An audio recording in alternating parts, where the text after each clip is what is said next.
Eventually, whoever wins, regardless of who wins or who loses, there are, should we say, unhappy families who lose their soldiers or the family members in the war. Like any other war, Kargil also threw up 4 PVC Paramveer Chakra and I think 11 Mahavir Chakra. Unfortunately for Paramveer Chakra, most of them are only posthumous. I won't say that we are celebrating, it's a solemn occasion today. Consider the families who have lost their family members and held their post. Due to its heavy fortification, previous attempts to capture the fort failed, with India taking heavy casualties. Learning from the earlier mistakes, the Indian Army tasked the 18 grenadiers and 2 Rajputra rifles to attack the post. For 4 hours before the attack, as many as 120 artillery guns pounded the Tololing Ridge incessantly, firing at least 10,000 shells, that is equal to 50,000 kg of TNT, enough to pulverize most of New Delhi. This heavy artillery fire softened up the intruders' post. The attack team divided themselves into 3 groups. Each of the groups attacked from a different side. After a heavy fight, the Tololing post fell at midnight. The victory at Tololing was a major morale booster to the Indian Army.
Is auxiliary.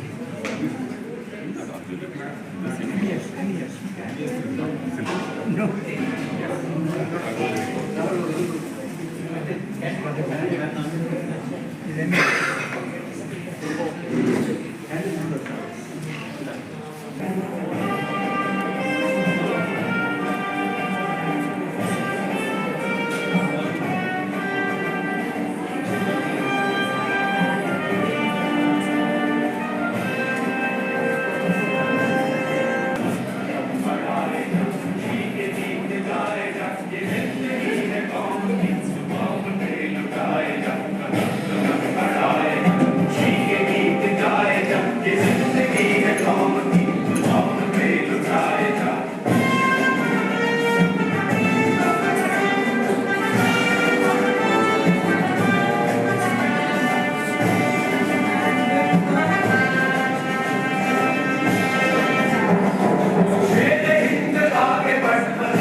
Pakistan's Kargil attack plan was not new.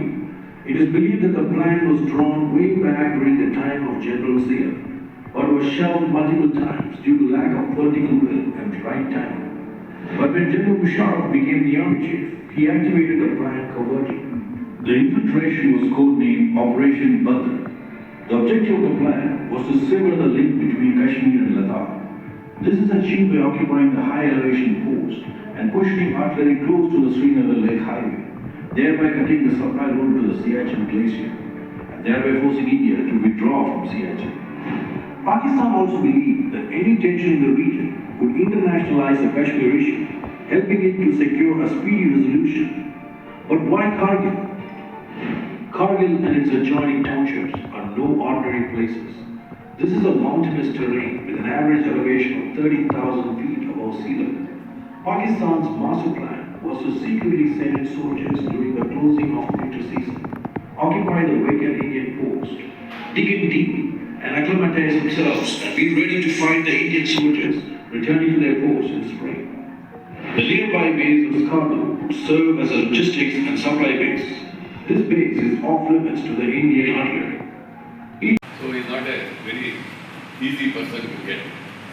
He participated in the 1917 war with Pakistan from Halwara base in Punjab.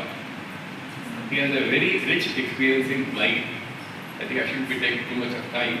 Left to the boss. Most of the points have already been covered, either by the video or the previous speakers. But nevertheless, I would like to start with President Eisenhower.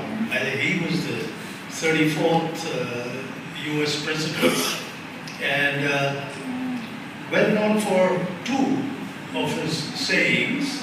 And the first is that an intellectual is a man who takes more words than necessary to tell more than he knows. So I'm not an intellectual, so I won't keep you for very long. And the other emotion that he had mentioned was that I hate war as only a soldier who has lived it can. Only as one who has seen its brutality, its futility, and its stupidity. Now, you will be interested to know that these philosophical statements were made by Eisenhower, the soldier. He then became the president, and he was the chief architect of building the military-industrial combine. So he transformed from Eisenhower, the soldier, to Eisenhower, the politician.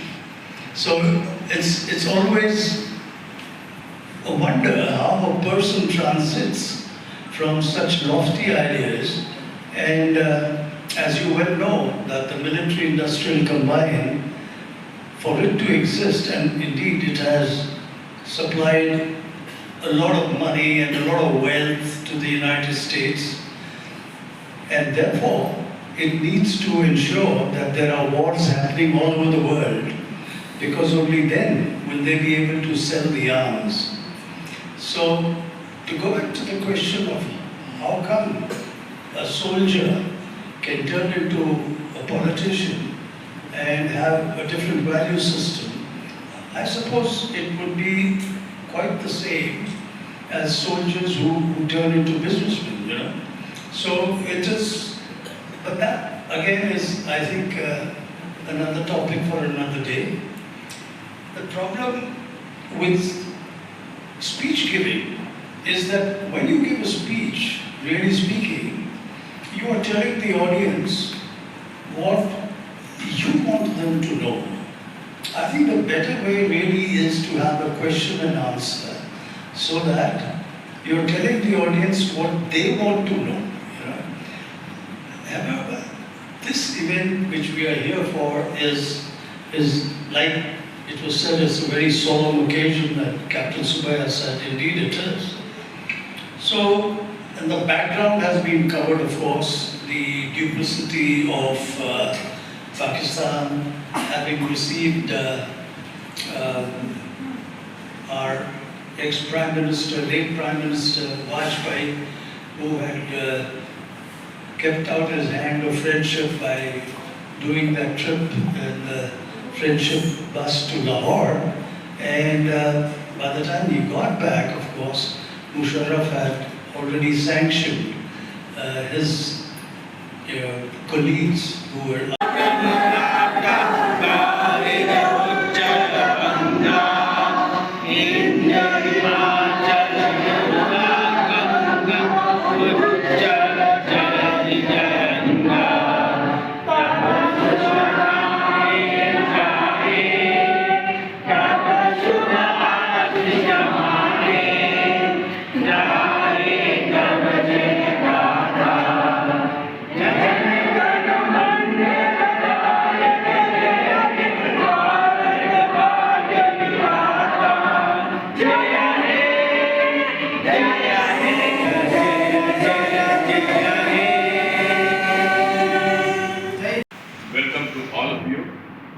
Kargil Vijay Diwas is the victory day on 26th of July 1999. This is Kargil. It's a hilly area. This is J&K, that is Pakistan occupied. Now today, mainly a tribute to the war heroes. Okay. We have a candlelighting ceremony, documentary film on Kargil. Then a speech by Captain Subaya, can you hear now? Yes. Then a speech by Wing Commander Rakesh Sharma, who is here. And then national anthem.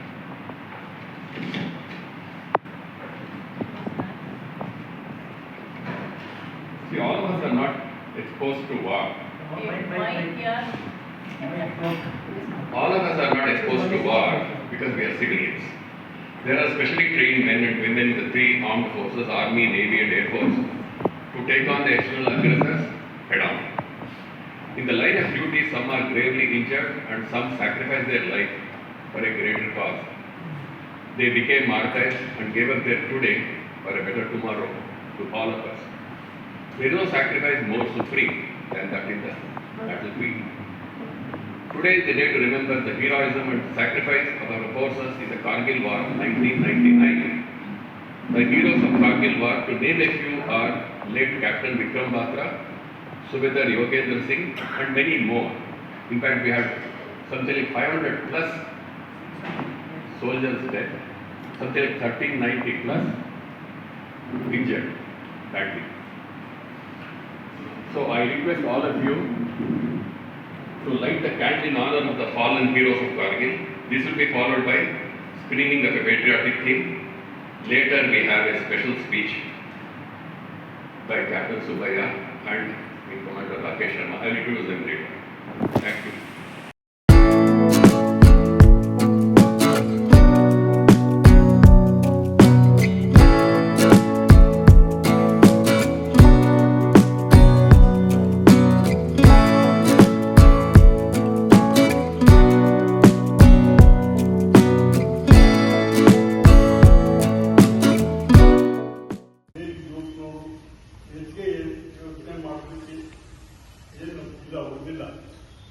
Border of the country ಅದು ಎಷ್ಟು ಮಟ್ಟಿಗೆ ಸಹಾಯ ಆಗ್ತಾ ಇದೆ.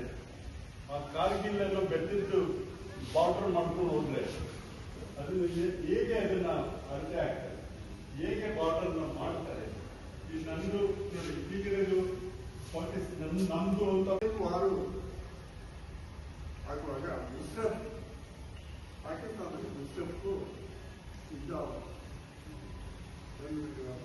ಅವರೇನು ಜನರು ಏನು ಆಗಿತ್ತು. ಆಗ ಏನು ಮಾಡಿದ್ರು, ಈ ಐಸ್ ಮೇಲೆ ಹೋಗುವಂಥ ಒಂದು ವ್ಯಾಲಿ ಯಾವ ವೆಹಿಕಲ್ ಮಾಡ್ಕೊಳ್ಳೋದು ತಯಾರಿಸಿದ್ರು. ಆ ವೆಹಿಕಲ್ಸ್ನಲ್ಲಿ ಎಲ್ಲ ಬಂದು ಶೇಖರಣೆ ಮಾಡ್ಕೊಳ್ತಾರೆ ಸೈನ್ಯ ಫಸ್ಟು. ಆಗ ನಮಗೆ ಗೊತ್ತಾಯಿತು ಈಗ ಇದು ಕಾರ್ಗಿಲ್ ಮೇಲೆ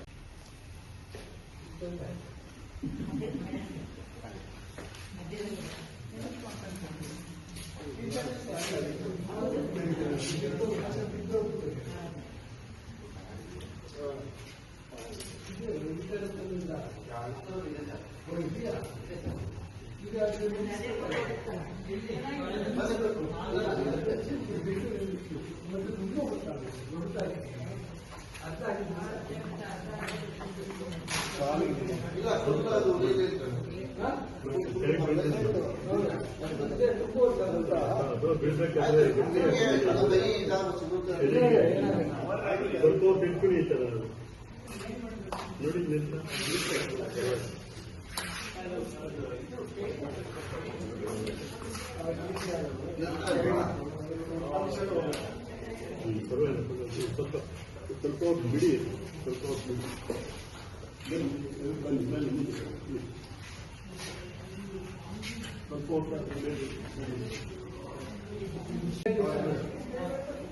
ಕಾರ್ಗಿಲ್ ವಿಜಯ ದಿವಸ ಆಚರಣೆ ಮಾಡಿದರು. ಬಂದಿತ್ತು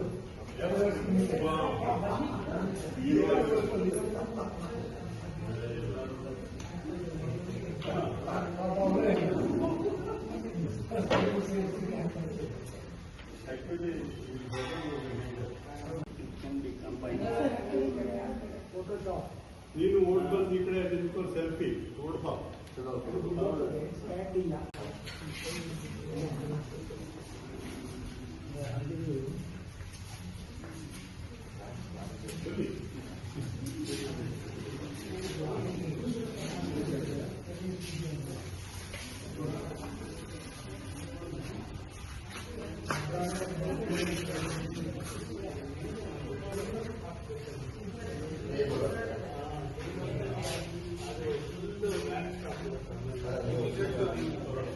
ಎಲ್ಲ ಇದ್ರೆ ಸೈನಿಕರಿಗೆ ಅದನ್ನು ತೋರಿಸಿ ಸರ್ಕಾರ ಇರಲಿಲ್ಲ.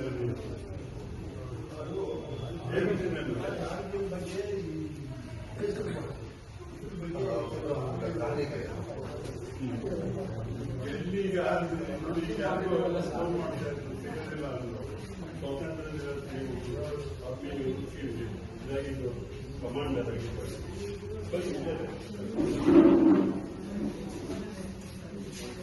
ಆಯ್ತು, ಬೇರೆ ಬನ್ನಿ.